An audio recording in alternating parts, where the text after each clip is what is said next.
Hi, everyone. I'm Jenny Robertson, founder of the On Purpose Woman Global Community and founder and publisher of On Purpose Woman magazine. I'm here to share the speaker portion of our Connections Over Coffee gathering of the On Purpose Woman Global Community. Aideen T. Finnola is speaking on letting go of your story for a happier experience. She is a professional life mentor, teacher, and author. She mentors people seeking wisdom and guidance for a wide variety of life experiences.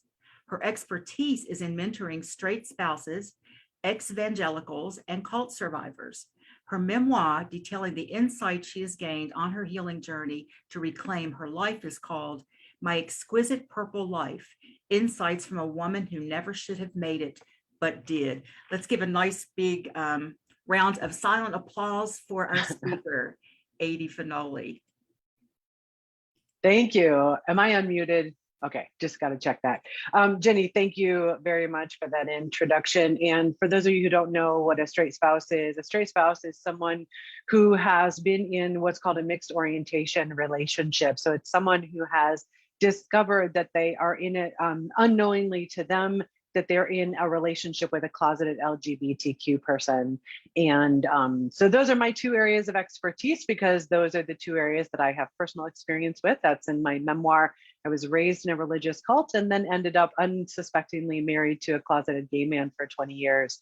And it's a very unique and rare area of expertise. I do also just work with lots of people because I just feel like all of our stories are exactly the same, only different, right? You know, so, and Jenny, I wanted to also mention, just as a side note, prior to you starting this portion of it, you were talking about your workshop and how you charge. It's like people get to just pay what they're comfortable with and what they're able to, and that you got real clean inside yourself about that, and that's how you wanted to go. And I really appreciated you mentioning that, because what resonates with me is both sides of that story, so to speak, is that we really ought to charge and be comfortable asking for what we are worth, but then also recognizing our own comfort level in terms of how we want to run our own businesses. And I have both of those perspectives showing up in how I run my business as well. And the reason why I mention that is because what I want to start off just by saying, in case I forget to say it at the end, or if anyone needs to leave early, is that I would like to offer, if what I share with you and who I am resonates with you, if my vibe jives with you and you would like to explore mentoring with me, I'm very clean and very happy to offer you a complimentary 1-hour session. So if that works for you and if that speaks to you, please reach out to me and we can schedule that. So, all right. So let's get talking about our stories and how they can impact our lives and how they can create happiness or unhappiness. Happiness or unhappiness for us, and how we have the control to change that. I'm going to first I think, raise your hand if you are familiar with this concept to one degree or another. It falls under the umbrella of thought work, which is, working with what goes. I think it resonates with a lot of us. It's a huge, huge topic. The topic of story is an absolutely massive, huge topic. I'm going to hit you with some of the just basics of the science behind it and how the brain works, which is a topic what am I saying? People do PhDs on the brain and all the rest of that. So I'm really just going to hit you with some nuggets with that.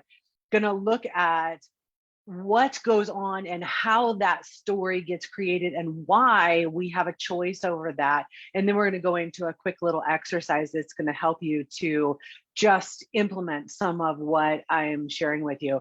All right, so the human brain, one of the things that I have been fascinated by the human brain for forever.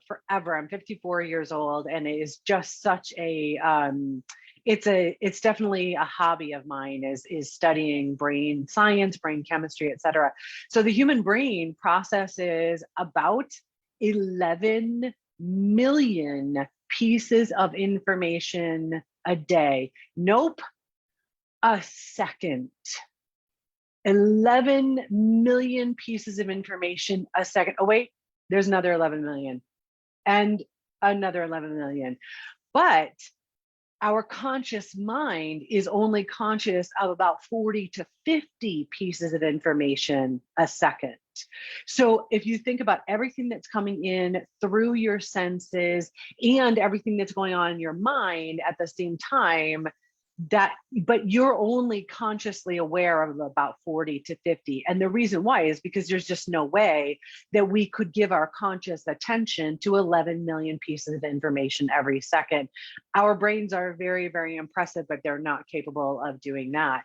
So there's just way too much information that's coming in. So the human brain sorts through all of this and sifts through all of this and decides and prioritizes and picks what those 40 or 50 pieces that you will be consciously aware of are. And that is very impressive. Excuse me, as I keep doing this, my earbud is falling out. But that is very impressive. But it's really important for us to understand the human brain is actually predisposed to focus on and prioritize negative information. And there's a reason for this. And so I have been, as someone who has, you can imagine, I shared with you, I was raised in a religious cult, and then I was in this very difficult marriage, and my ex-husband was very abusive on top of the lie he was concealing from me. So I, in my journey, have had a lot of negativity to deal with. I had pretty much the decade of my 30s. I was very, very suicidal. I was a pack-a-day smoker. It was just a real mess. So I've had a lot of negativity to deal with. And I remember when I first started about 15 years ago, trying to rework this story that my mind was telling and trying to change some of my thoughts in attempts to change my life as well. And I remember thinking, why is this so hard? Why is this so hard? And then as I began to study more and learn more, I learned it is not a fair fight. It's not a fair fight. The human brain is actually predisposed to focus on the negative. And there's a very smart reason for that. And I want you to remember this. The human brain, your brain, is not tasked with your happiness. Your brain is tasked with keeping your physical body alive. That's it. That's its only agenda. And in fact, your human brain really cannot even understand the concept of happiness. That is something that comes from our spirit, our soul, our higher self, etc. And the human brain, all it cares about is keeping your physical body alive. So I want to give you this little scenario to help you to understand why, in its agenda to keep your human body alive, it is predisposed to focus on the negative. Take yourself back thousands of years ago, before we had houses and all the rest of that. And you're walking through the woods. We're living in caves and we're walking through the woods. And there's the butterfly, and there's the bird, and there's the flowers, and there's the beautiful sunshine and the soft breeze. And then there's a snap of a twig behind a tree. Of all of those pieces of information coming in, if you remember that your brain is tasked with keeping your physical body alive, which one of those pieces of information does it need to prioritize and focus on? The snap of that twig, because that could be a lion, a tiger, a bear, oh my. And so now, do we know it's a lion, a tiger, a bear, oh my? No. It could have been your own foot that snapped that twig and the sound was thrown. We don't know that it's a lion, a tiger, a bear, oh my, but your brain is not willing to take that chance. So your brain will take that one piece of information, focus on what is the negative, and then it will extrapolate and use conjecture and speculation and draw the conclusion that you could very likely be in danger. We're not going to stop and check it out. We're going to get you out of there. Does that make sense to you? I'm like taking, brain science and putting it down. So it's in the left hemisphere, that the left hemisphere of your brain contains what's called the narrator of your brain. And it takes little pieces of information, a bit here and a bit there, and it fills in the rest. And it's a worse spin doctor than any news organization.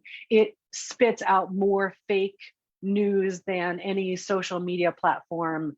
It's the worst thing on the planet, but it's very well meaning. So I don't want you to set up an adversarial relationship with your brain. I just want you to understand what it's doing, why it's doing. It's very well meaning, but it's very misguided.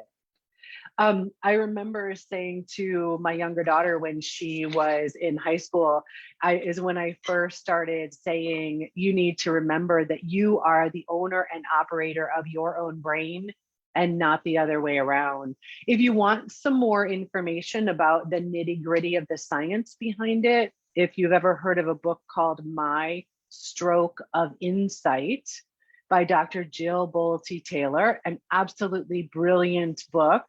And I highly recommend that if you want to get into more of the science behind it. She herself has her PhD in brain science and runs the Harvard Brain Bank. And she got her PhD from Harvard as well. All right, Jenny, how am I doing on time? I feel like I'm gonna run over. Okay, I'm okay. 11:47, yeah. Okay, so the left hemisphere of your brain is the narrator, and it is what is generating the story that we in the breakout room, we looked at the idea when we have that experience of being so convinced about our own perspective, our own story, and then we find out later we're wrong. The reason why that happens is because of the narrator in the left hemisphere of your brain. And as I laid it out for you, because it's predisposed toward the negative, because it is constantly worried about keeping your physical body alive, the generator of that is fear. So, and fear is always short-sighted. Fear is always short-sighted. Fear always contracts your perspective. And the more emotionally charged and the more fearful a circumstance, or the more fear a circumstance generates for you, the harder it is going to be for you to open your perspective, entertain a different story, and the more convincing that story that your brain is generating is going to be. So I want to give you my definition of story, because story as a concept has been talked about by many, many different authors, many, many different speakers. Excuse me, but I find it to be very helpful. It's like sometimes we can say these things over and over again, like people talk about spiritual this and that, and these words can get so watered down. Oh, one of my favorite, this is a tangent, my favorite watered down word is forgiveness. That means absolutely nothing. It has no meaning for anyone anymore. You always, if anyone engages me in a conversation about forgiveness, the first thing I will say is, give me your definition, because that word has been so watered down.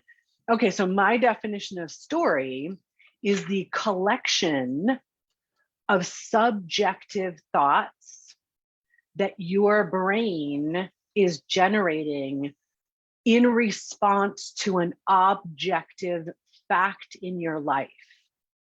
And I'll repeat that for you because I'm a teacher. My first degree is in secondary education, and I've taught in high school and college. And I taught back when we had chalkboards. I would write it on the board for you. So a story is the collection of subjective thoughts that your brain is generating in response to an objective fact in your life.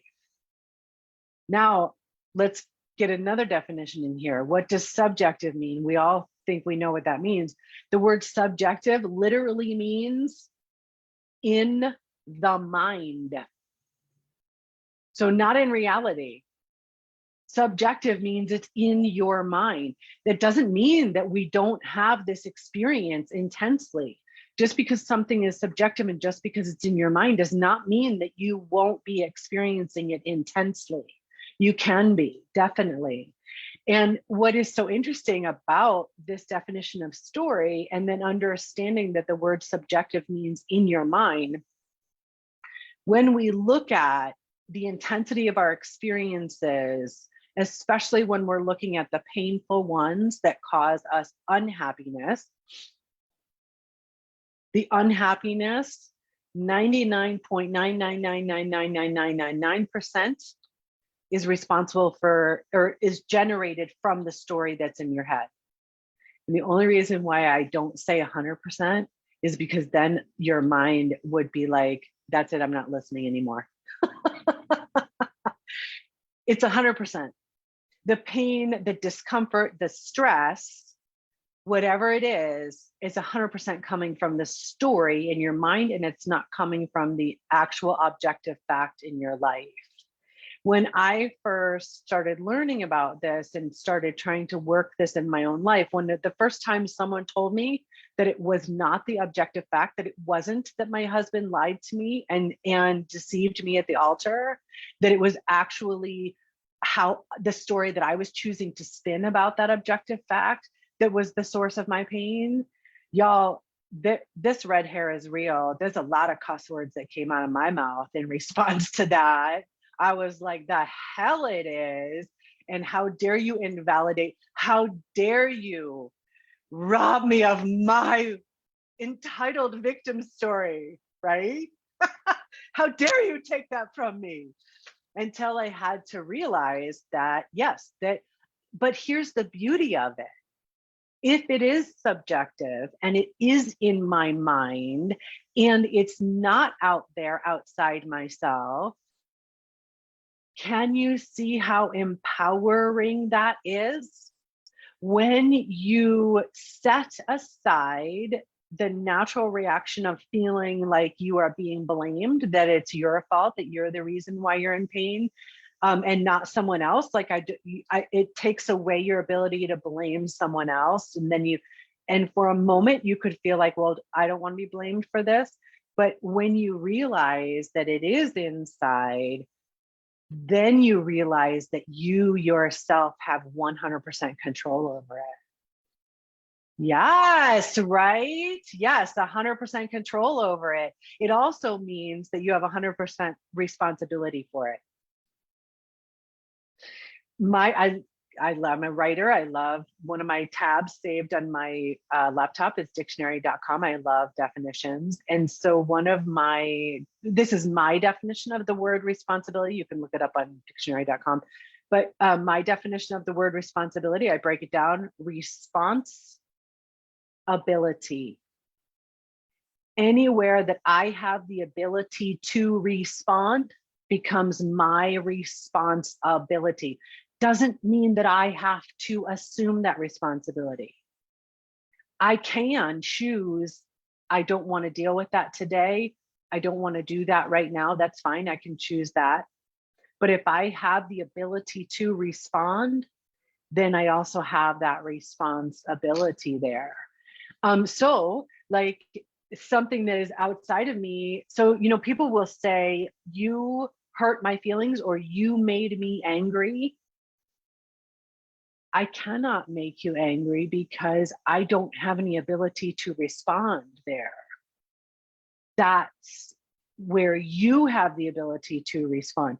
Now, I may very well have done something that you want to call to my attention, that you feel I wronged you, et cetera. And I, in my relationships and professional and personal, et cetera, I always welcome that, please. But I am not the one who makes you angry. That is inside of you.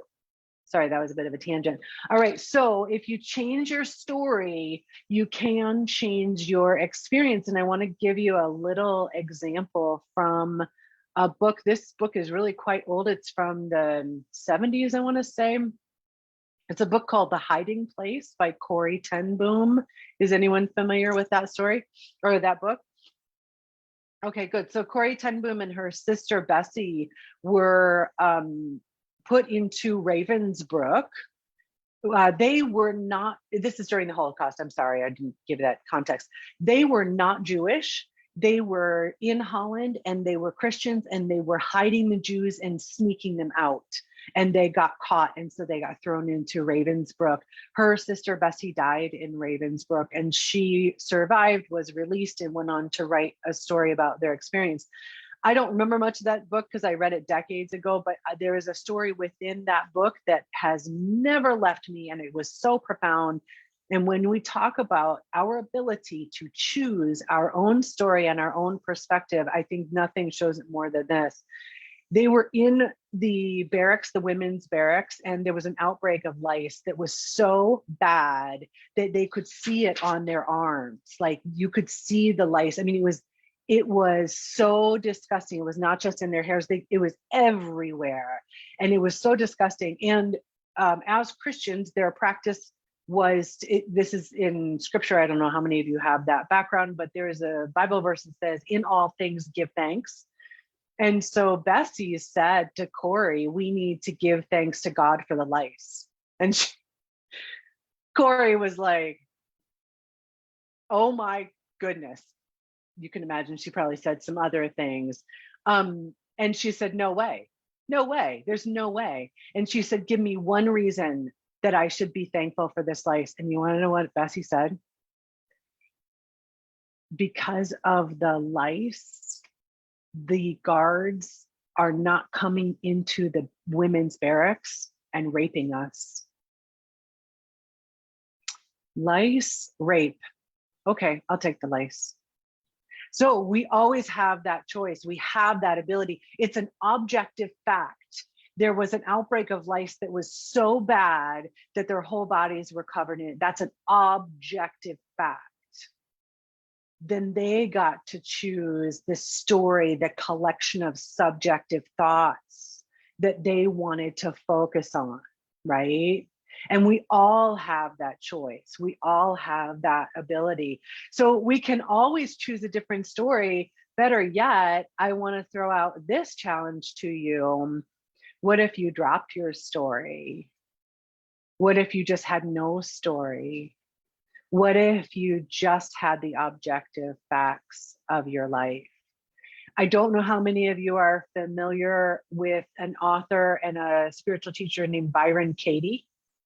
Okay, awesome. So you guys know this. She's a profound teacher in my life. And I love to every once in a while just jump on YouTube and find a video of hers. And I saw a wonderful, do you know Miriam Bialik? She was on Blossom a long time ago, and now she's on some other, anyway, she has a wonderful video blog, and she interviewed Byron Katie. And as Byron Katie's, doing it, so just an hour-long interview. And right at the end of it, Byron Katie says, who would I be without my story? And she said, a woman talking with friends. That's who I would be without my story. And I was just, oh, okay, thank you. Thank you. I can let all of this go. What if I had no story whatsoever? What if I had no past? And you're talking to someone, I've written my memoir, I wrote my whole story, but what if I had none of that? What if I just was a woman on this beautiful Zoom call with friends talking about story? And that's it. All right, I want to give you a quick exercise. How are we doing on time? Oh, doggone it. How long's the exercise? I'm going to tell you the exercise and then you do it on your own because I don't have the time for it. I'm so sorry, but this is an exercise I do with my clients. It's very, very powerful. It's really simple. Blank piece of paper, line right down the middle lengthwise, write the word fact over one column and fiction over another column. And the first stretch of this exercise is to actually get your fact, and the way that you will know that it's only fact and not fiction is when you have no reaction to it. So I'll give you an example of something that I was doing this quite a few months ago with a client. This was back before the holidays. She and her husband had gotten divorced. She had adult children. One of her daughters was coming home, and for Christmas, coming home with her boyfriend, and her boyfriend's parents had also recently just gotten divorced. It was very upsetting to her, the idea that her daughter was going to try to go to 4 different households on Christmas Day. And so we were working with this concept of story because it was so upsetting to her, and I wanted her to understand what was upsetting her was the story that she was making about it. It's just a plain fact. And it was also her daughter's choice. Really, none of her business. Her daughter was an adult. And so as she was trying to create her fact statement, she said, my daughter has to go to 4 different homes on Christmas. And she was able to identify that the word has to created a reaction in her body. So that had to be moved over into the fiction column. And as we were distilling down this fact story or this fact statement, it became, my daughter is going to 4 different homes on Christmas. And then there was no emotional charge. And then in the fiction column is where you write everything out that your mind is making about it. I lost my job. That's a fact. I'm going to end up homeless is a story that goes in the fiction column. And then, and if you want to dive deeper in this, I can encourage, if you haven't already read Loving What Is, or going looking at Byron Katie's 4 questions, they're really powerful. But when you look at that fiction column, you want to just start challenging it. Is it really true? Can you absolutely know for sure that it's true? What else could possibly be true? Because when you can peel off that story that your brain is shoving in your face and screaming at you, when you can silence it and peel it off and lay it aside, y'all, I can't tell you, oh, I guess I live in Virginia now, y'all. I can't tell you what becomes available to you. So much becomes available to you when you stop taking it as, gospel truth, this story that your mind is feeding. Thank you so much. I'm sorry to run over. Thank you for letting me share this with you. And I'll just remind you, if you're interested in exploring mentoring with me, please reach out, and I would love to take an hour to connect with you about that and give you whatever I can give you to help you, even in just that hour, if that's all you decide you want. Mwah. Aideen, thank you so much. I would ask everybody to unmute yourself so they can hear. Aideen can hear our applause. Thank you. Yay. Thank you. Good job, Aideen.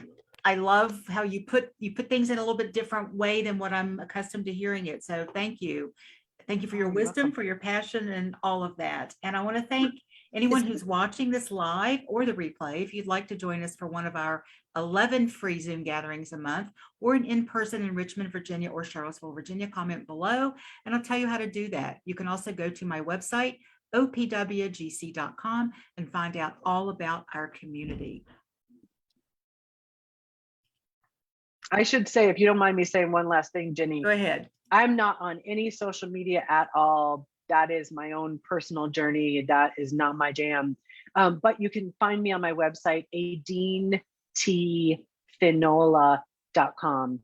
AideenTFinnola.com. And I did put it in the chat. Great. Thank you.